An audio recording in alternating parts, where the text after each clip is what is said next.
Today, I have Bryan Collins of Become a Writer Today on the show, and he is sharing his 1-2 punch of a system routine combo that turns out an impressive body of work.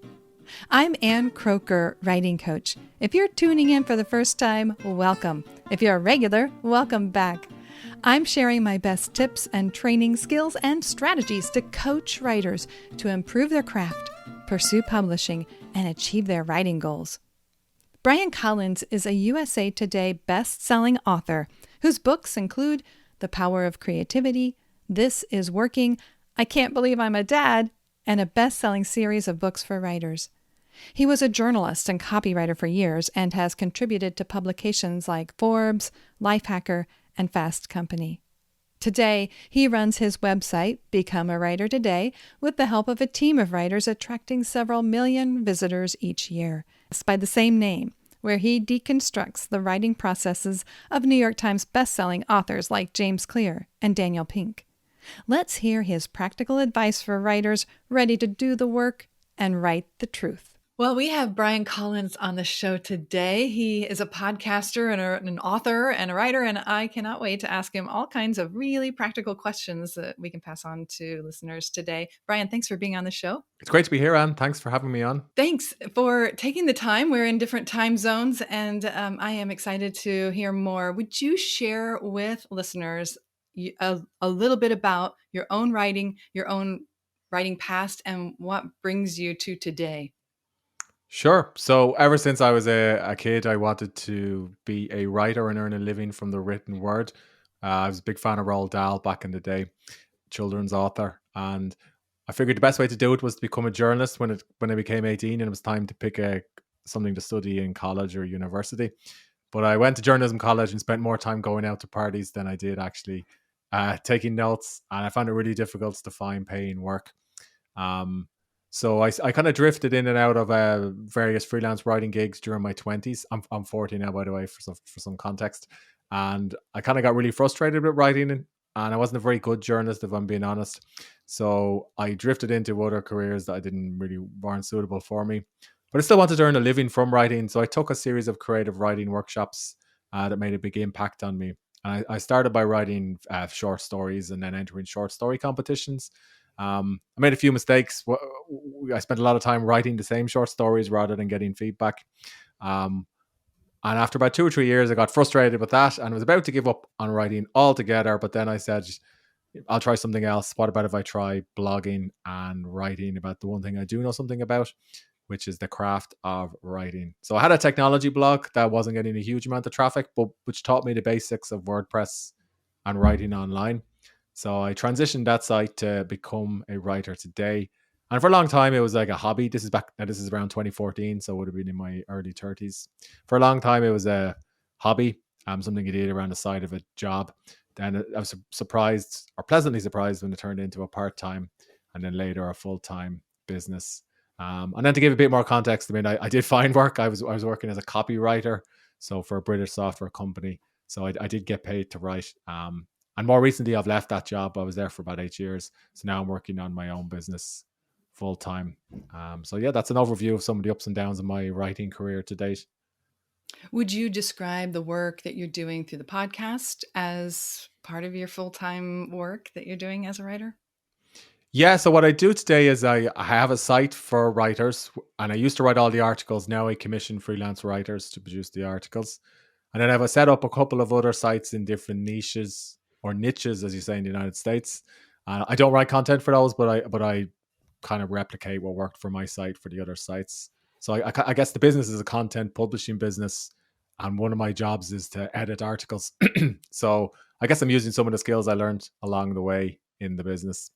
I self-publish books, so I was big into self-publishing for a few years, and I self-published a parenting memoir last year, which was my 5th or 6th book. And then I like podcasting because I get to talk to authors and experts like you, Anne. As any writer or listener can attest to, writing can be quite lonely and isolating. Something that can send you a little bit crazy. So that's why I podcast. It's to talk to people and to connect with other writers, and just share stories or anecdotes about what's working or not working. Thanks for sharing that. Do you feel like looking back at your journey, there's any one decision you made or one avenue you took that made a big difference? Yeah, I guess it would be deciding to write online. I think anytime during my writing career where I've sought permission from somebody, it's never really worked out well. And by seeking permission, I mean going to an editor and asking them to hire me as a reporter. Few editors did hire me and then they let me go. Uh, or going to a writing competition and asking the judge to pick my story over the hundreds or thousands of others, or trying to get a book deal, all of those kind of things. Whereas anytime I've picked something that doesn't involve gatekeepers or permission, such as self-publishing, such as writing online or starting a podcast, I've always felt more comfortable with it personally, and I guess I've had more luck with earning an income from it and finding readers. I love that. That's something that is becoming more and more of a path for people that is no longer stamped with the stigma of vanity press. It's becoming a valid, legit path versus sticking around waiting for people to say yes and greenlight your project. Greenlight yourself. So that's Exactly. Choose great. your. There was a great book a few years ago by an author called James Altucher. I don't think he writes about this kind of these topics anymore, but it was called Choose Yourself. It's kind of like a manifesto for side hustlers, and I know side hustlers get a bad rep, but for somebody who's doing something online, side hustling can actually turn into something amazing. Yeah.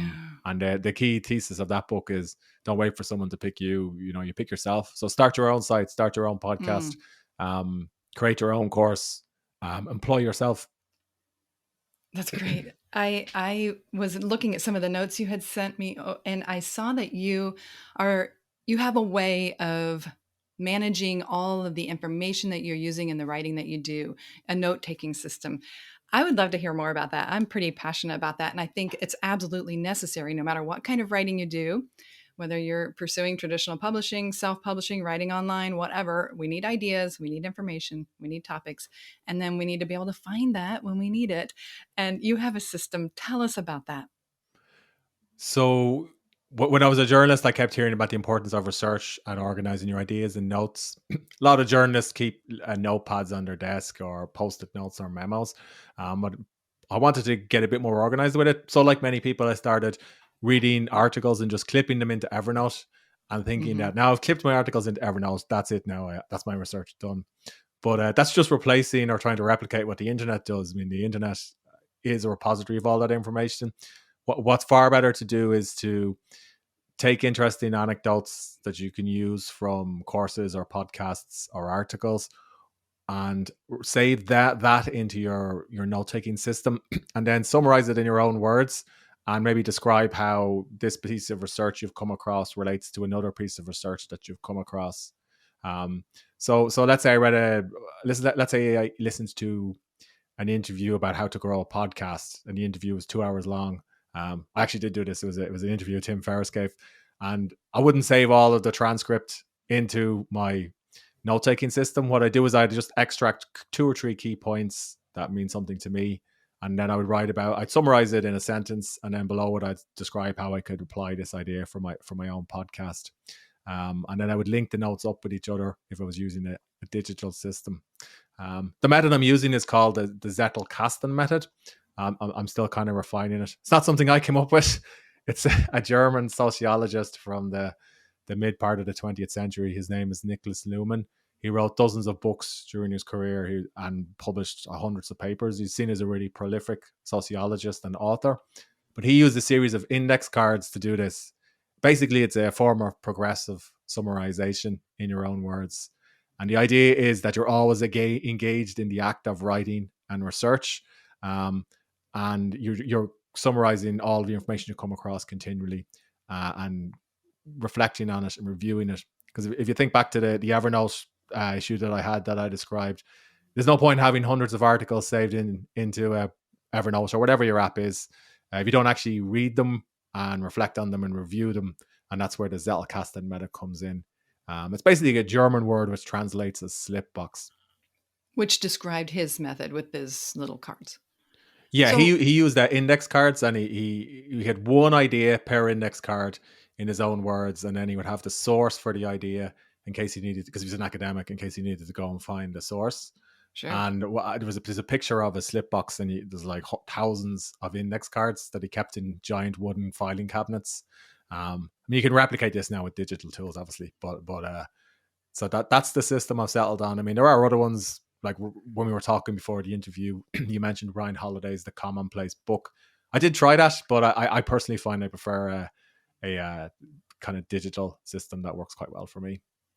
Well, I have been experimenting with this myself, and I, like you, have tried Ryan Holiday's Commonplace Book, which is a misnomer because there are commonplace books that are more like journals, and his is actually this big plastic box that was used for, I think, like scrapbooking or something, and he has all these index cards in there, and then he sort of randomly plucks from them trying to make connections, and that really appealed to me, and I didn't think that the digital approach could do that for me. But what I feel like the Zettelkasten method does that you're doing now is you're already finding the connections as soon as you find something that you're interested in, and you're taking your notes, you're summarizing it, you're already finding the connections right away. Is that what I'm understanding? You go and you find what you've already written about that and then makes some It, connections? it, it is. It is. Yes, I did use Ryan Holiday's method, and I found that I had hundreds of index cards, which were quite hard for me personally to manage.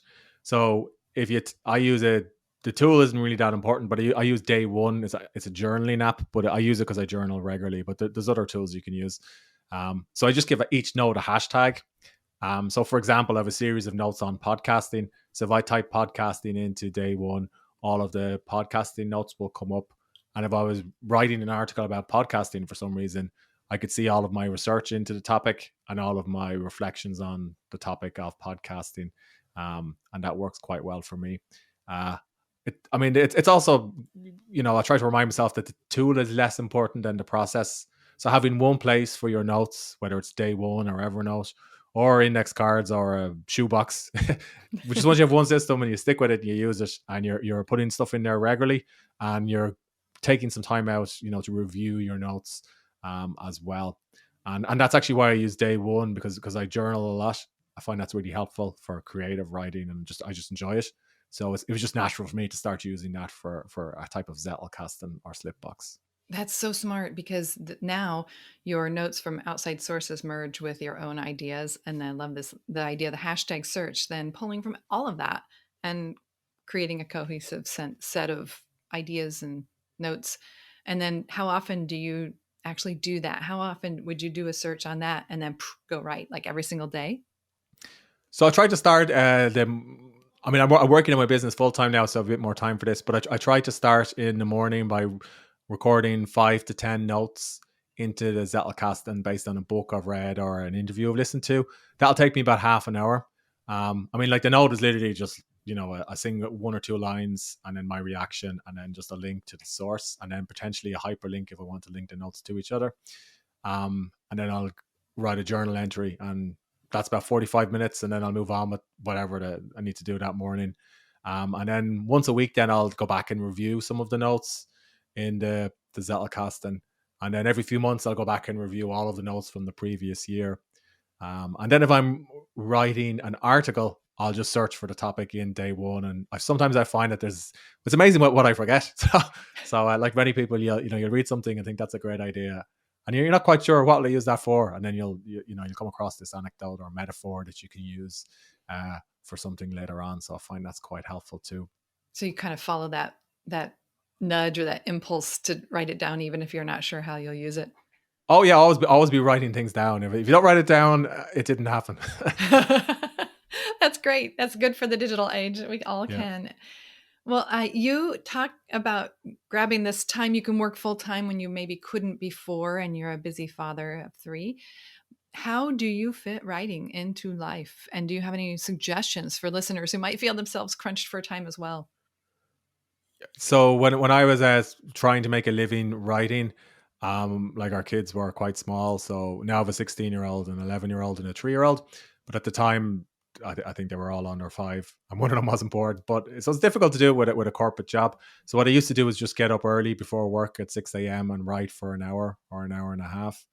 Now I recognize that's not possible for everyone. So I also tried writing in the evenings, but what I found is that I was always tired after work, and I was more likely to procrastinate or put things off. So I asked myself, what could I give up? And I stopped playing Xbox and PlayStation games, and that's how I was able to get some writing done. And then I also kind of stopped watching television during the week and only confined it to the weekends. I don't always get up that early now because I can do it full time. But if somebody is having trouble finding time to write, I would say if it were me, rather than trying to write for 4 or 5 hours on a Saturday because you feel like you have a full free day, is to try and slot 15 minutes into your day every day. And 15 minutes is often enough to write 300 words. And if you write 300 words for 6 or 7 days a week, chances are you'll hit 3,000 words. Chances are you'll go over because some days will just go better than others. If you do that for a month, or if you do that for 3 months, you'll have the first draft of a book, you'll have a series of articles for your site, or you'll have more than enough articles that you can use to build a writing portfolio if you're a freelancer.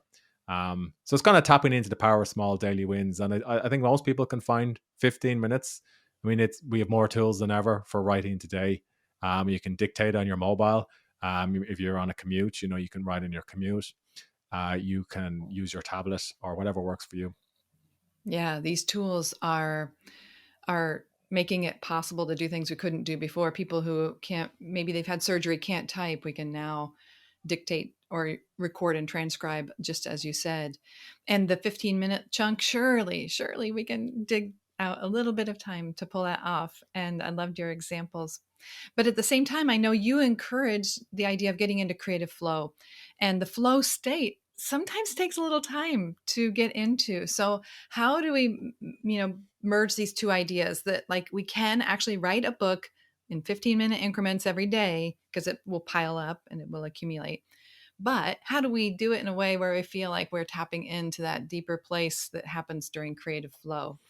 So if you want to, so you can write in 15 minutes, but if you want to get into kind of a deep state of creative flow, I'd say you need about 30 minutes.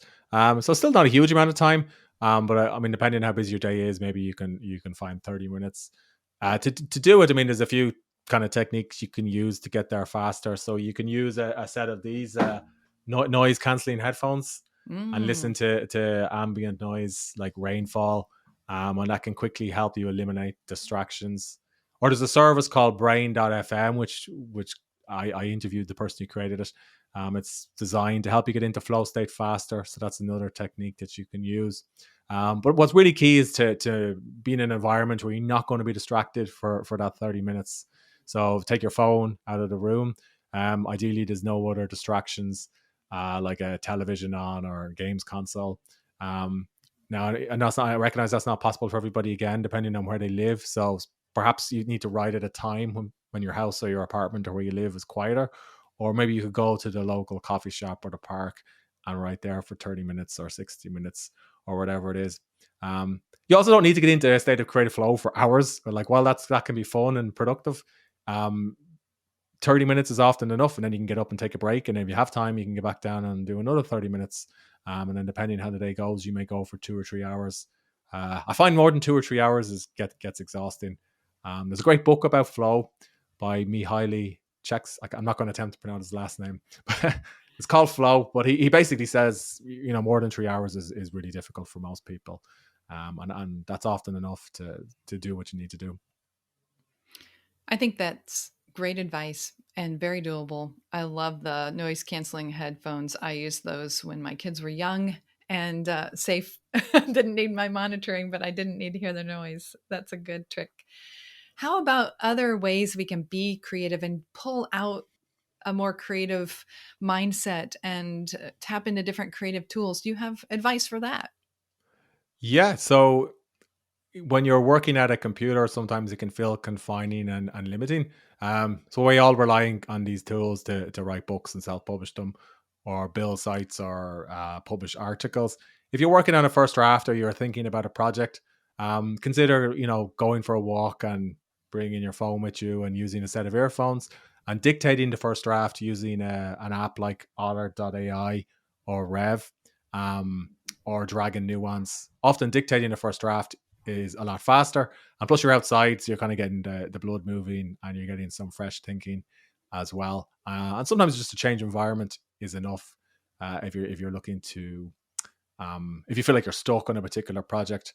It's also good to mix up your tools. So if I'm working on a book, sometimes I'll use index cards, even though I have all the book writing software, and I'll lay all the index cards out on a table. And then because I can physically move the index cards around, it's a way of kind of zooming out and seeing the structure of the book as a whole and where each section fits in the book. And I find that's quite difficult to replicate on a computer. I know Scrivener has index cards, but again, it kind of feels like I'm trapped inside of the app, which is great for focusing on a sentence or a chapter, but not so great when you need to look at the manuscript in its entirety. Mixing up analog and digital, that's genius. I see other people doing similar things. They print off and cut off cut up their pieces of paper and rearrange. There's something about that. I don't know. Maybe we're just, as humans, we need to have a little tactile experience in addition to the digital tools that are a fingertip away. Yeah, I'm a big fan of whiteboards and lists. So I can't see it here, but there's a whiteboard to my left. So sometimes I'll just write down lists on a whiteboard or mind map on a whiteboard, and I find that's quite helpful as well. Nice. So if somebody's listening and they're just getting started and they would like to move toward publishing, whether that's self-publishing or traditional publishing, do you advise any kind of first steps to finding their voice, to trying to get their ideas out, to start sorting through things to see what they even want to write about and what they want to be known for? That kind of those initial questions that I don't know, they're just getting started. What would be your advice to them? Yeah, those are difficult questions. Many new writers are afraid of what people will think. What will a family member think if they start writing about like depression or sex or some real personal problems they had. I worried about those things when I started writing nonfiction. But I quickly discovered that your biggest problem isn't what people will think. It's actually capturing the attention of readers in the first place. So much content out there and so many books. It's really hard to connect with who your ideal reader is. So get into the habit of publishing your work and submitting it. Try different genres or niches until you figure out one that resonates for you. If you're writing nonfiction, you can use a platform like Medium to try different genres or niches, write for different publications, and potentially earn a few dollars each month from the Medium Partner Program. And you'll learn more about writing online through using Medium. Now, I don't write much fiction, but you can use services like Wattpad if you're writing fiction to do something similar. Twitter is also quite a good microblogging platform. But that said, I would always at the back of your mind be thinking, what can I build that's my own? So while you can build a platform on Medium and Twitter, you're still subject to their algorithm rules. So it's always a good idea to have a part of the internet that's your own home base. So whether that's a site about your business or a site about you, but it's a way for readers to find who you are. And once readers start to visit your site and hopefully join your email list, because you're going to give them something for free, you can start emailing them and asking them questions about what do they like about your work or what kind of problems do they have, and then you can use that to inform what you're going to write and publish next. So I hear at least three great pieces of advice that they need to stick with. One is don't worry so much about what people think, worry more about capturing reader attention, like being findable, but then having them stick with you because they like what they read. So that was one thing you said. Then you said, what can I build that's my own? So even though we have access to something like Medium, because it's there and it's an easy way to publish and distribute our words, still be careful and try to create something that's our own. And then just maintaining that reader attention by even once they're in your space, whether through a lead magnet freebie thing or whatever brought them into your space, try to maintain that attention and even ask them for ideas. Is that a pretty good summary of what you said? It is that is a fair summary. Like while you need to go out and build relationships with your readers, it's also good to have a way of having a direct relationship with your readers as well. So you're not overly reliant on Twitter or Mm. Medium or whatever, or even the Amazon algorithm to show your content to them. As an example, it was really easy to self-publish a book years ago on Amazon. It's still easy to self-publish a book, but it's much harder to find readers unless you're going to invest in paid advertising. So that's just one way that the rules have changed slightly. But those authors who have an email list are less subject to having to use paid advertising.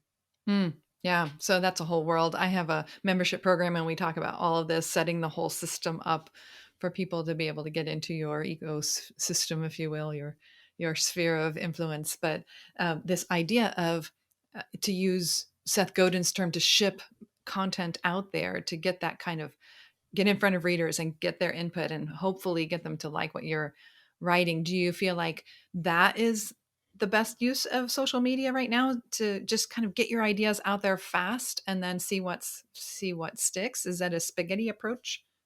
Spaghetti Well, against the wall is what I mean. it can work, but if you're going to go out and just start publishing links to all of your content, the algorithms tend to favor keeping people on their platform. So posts with links don't work that well. Hmm. So I mean, if you can engage with somebody naturally and authentically on Twitter, or Medium, that tends to work much better. So in other words, if you're on Twitter, you're writing content for Twitter and not asking people to leave Twitter to To leave join your Twitter. site.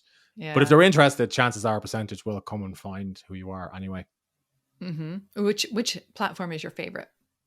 Well, these days, I mean, to go back to your earlier question about finding time to write, I actually reduced my social media usage for a long time because it's hard to write and find time for social media. But these days, I use Twitter quite a bit. I find it's quite good. I particularly like Twitter threads. Um, used to use Medium quite a lot when I was freelance writing. I'm not using it so much anymore because there was a lot of changes to the algorithm and how content was surfaced. And to be honest, I found my site was starting to get traffic, so it was better publishing content there. Um, yeah, I'm starting to use YouTube a bit for informational videos for my own site as well. So they're probably the three main networks at the moment. And would you suggest those as a starting point for somebody? We kind of covered that already, but like, would you say, yeah, go ahead and start doing video, it's big, or nope, just write. Yeah, I guess somebody would have to ask themselves what network they're most comfortable using. But if you're a writer and you write nonfiction, then I really encourage you to check Medium out if you haven't done it already, and Twitter as well. It's naturally geared towards writers and microblogging, and it's gotten much easier to use than it was a few years ago, and more relevant for people who use the written word online. So probably those two. They probably take the least amount of time, whereas video can be quite involved. Oh, that's great advice. Do you feel like if somebody is stuck, so we talked about beginning writers, what about people who are feeling stuck? They've got writer's block and or something like it. I know that's maybe a term some people argue that it doesn't exist, but they're feeling blocked in some way. Do you have any tips for how they can break free from that? Yeah, writer's block is often a kind of an input problem rather than an output problem. So if you feel like you've nothing to say, ask yourself what types of books are you reading or courses are you taking, and are you kind of documenting your notes and learnings from those books and courses. And often writing about what you've learned is a great way of conquering writer's block.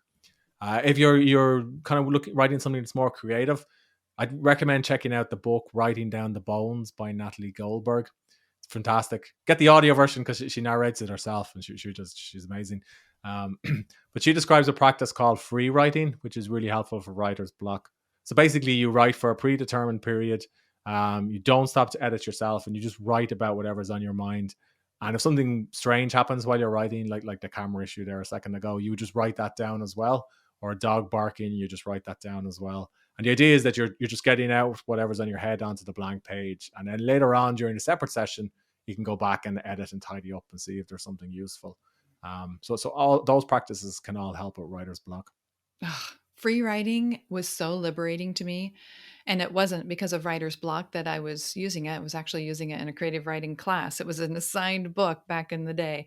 And that actually transformed everything for me because I had come from a family of journalists, and so I had one way of thinking about writing. But when I read what she was saying, that we have to get down to those first thoughts, she called them, and the only way we can do that is when we take away the editor that's always editing what we're saying and thinking, and get down to the first thoughts. And that can only happen when you just keep that pen moving, or I guess you could do fingers. She sort of changed her tune a little bit. She used to say fingers, pen on paper, but now she's saying if keyboard works better, that's fine.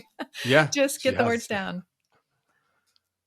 Yeah, no, I like free writing. Journaling is good too. And if journaling can work quite well with the free writing approach, because usually a journal entry is for you and you alone. So Hmm. you can write about whatever you want.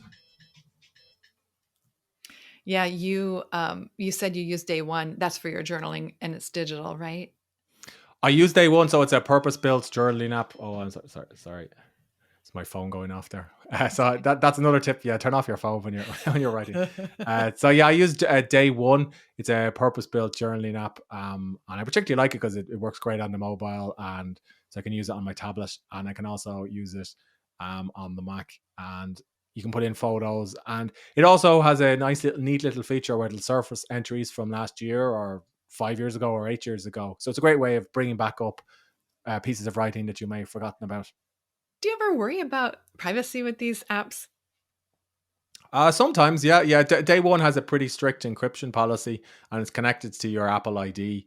Um, and actually, when you're using Day One, if you even tab out of the app, it'll automatically lock as well. So, I mean, I guess if you're journaling, you have the same issues if it's a paper journal too. So who's going So to unearth it under your bed? yeah, Or I mean, it's yeah. not. I don't have state secrets in there, so I mean, I can't imagine why somebody would want to hack into Day One. So maybe just be somebody I know would want to read it, but it's password protected. So. Yeah. And it sounds like you do a lot of the creative work that you're going to pluck from anyway for your public writing. Well, that's it. Yeah. So a lot of it is like the research and the bare bones of what hopefully later turn into an article or some sort of chapter. Do you see a difference between a personal reflective journal and a writing journal? That's a good question. So I guess like they're kind of intermixed. I mean, in Day One, I have like a personal journal where it was traditional journaling about what I did or what I thought about something. And then I'd have the Zettelkasten. And those would probably be the two ones that I have in there. I don't really have it like a dedicated writing journal per se. I would consider that the Zettelkasten. Okay. And if you had a favorite writing book, we've already mentioned Writing Down the Bones. Is there another book that you would say, yeah, this is on my top 10 list of books about writing? So Story by Robert McKee. Hmm. So he's a screenwriting doctor and guru. Worked a lot in Hollywood, but he came to Ireland a few years ago, and went to his workshop. And at the end of the workshop, I was lucky enough to meet him, and he autographed a copy of his book, and he's put a statement on it saying "Write the truth." But I think he puts that on every book he autographs. But basically, he provides an overview of how any writer can use story in their work. And once you learn it, it's something that can be really impactful. So it really helped me. That's definitely a book. Even if you don't write screenplays, it's still a book that will help you with your craft. I have it in the house. It's really fat. It is. It's quite a dense book. It took me a while to go through it, but I ended up reading it three times and taking lots of notes. But it's excellent.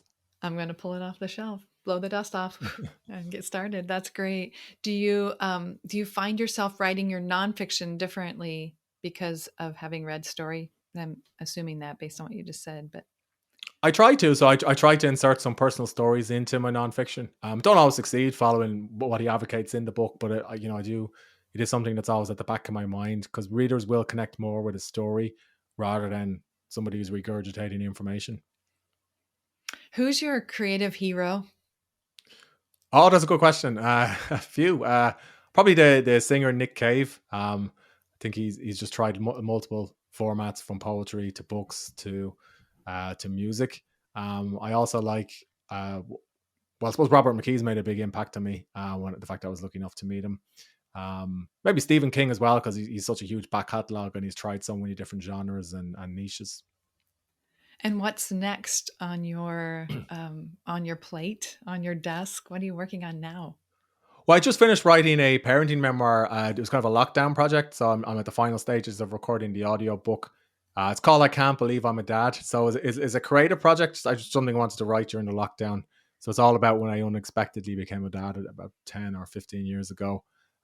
Something kind of enjoyed writing rather than a book I wrote like because it was going to achieve some goal for me. So that was fun to do, and I spent the past few months narrating the audio version of that as well. That's a big project. And then marketing that, I suppose, is a big part of that. The next steps involved. Yeah, I need to spend more time promoting it. To be honest, like I kind of wrote the book just with the goal of writing something that's a bit more honest and personal. Because prior to writing this book, I'd written a lot of some business books, and I was a freelance writing for Forbes. So I wanted to do something that was altogether removed from that type of writing. And it was just something I enjoyed writing. So of all the kind of stories and anecdotes and how they relate to a guy who's about to become a dad. The thesis of the book is it's all the information I wish I'd known about becoming a father. Uh, it's something I wish somebody had told me over a pint when I found out my partner was pregnant years ago. Write the truth. You're doing Write it. the truth. Yeah, that's it.